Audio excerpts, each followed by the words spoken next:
By the final chapter of their time together, the Beatles were drifting in different directions, often clashing over creative decisions.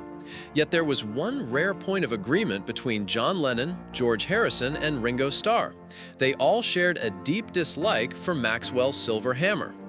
Written by Paul McCartney and featured on their 1969 swan song, Abbey Road, the track was meant to be a lighthearted, music hall-inspired tune.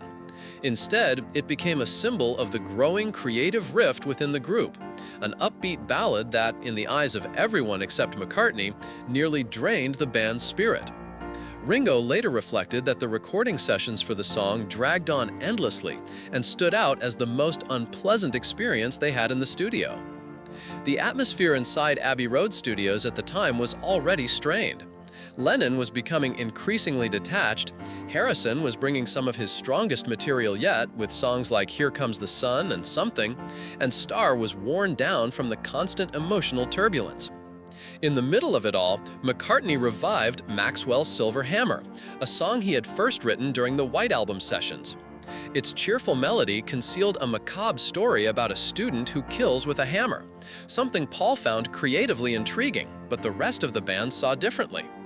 Lennon would later recall that he disliked the track intensely, remembering how McCartney insisted on endless takes in pursuit of perfection.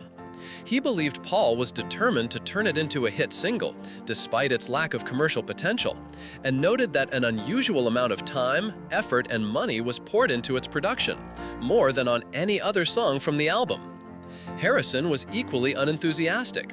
Years later, he described how McCartney sometimes pushed the band into performing overly whimsical songs, placing Maxwell's Silver Hammer firmly in that category. Although he admitted they eventually achieved a polished recording, he remembered how Paul's fixed vision for the arrangement kept them locked into tedious, drawn-out sessions.